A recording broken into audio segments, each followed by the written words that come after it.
There's a story one of my teachers would tell, and it's actually a story that she told us she took it from the book by Scott M. Peck, where he was talking about the road less traveled, and was talking a very interesting story. I don't know if it's a true story, but a very interesting story. And it was a story about a new wife and her mother-in-law.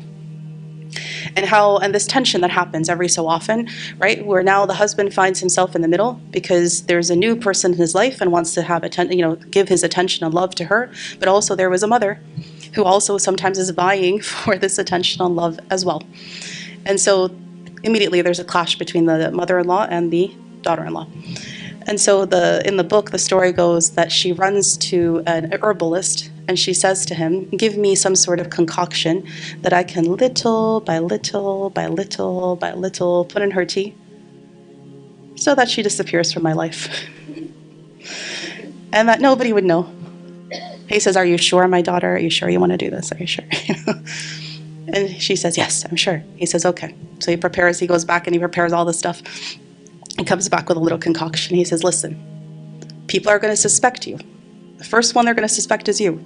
So when you put this drop in her tea every day, you have to also be very kind and very nice and go out of your way to really win her over so that nobody suspects you. Okay, yeah. She runs off with the concoction. And sure enough, over the span of the next few weeks, she does this. She puts the little, and she's so nice, and she's so kind, right? And then the mother-in-law starts to shift. And she too is like, oh, well, you're really nice. You're different than when I first met you. And so she starts being nice back. And they start having a pretty good relationship. So the girl panics. And she runs back to the herbalist and she says, I gotta give me the antidote. Give me the opposite. Give me the opposite. I'm gonna kill her and I don't mean to kill her. She's actually very nice. And so he smiles and he says, I never gave you anything in the first place. It was just nothing.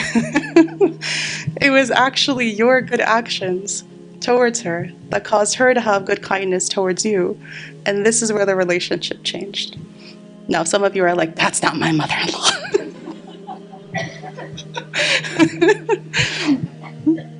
Just saying, mashallah. But in reality, even the harshest personality, even the most difficult person, even the person who truly gives you a hard time can be won over. And if you can't win them over, know that you've done your duty in the eyes of Allah subhanahu wa ta'ala. Because if they don't want to change, that's on them. But you have done what you can in front of God. Does that make sense?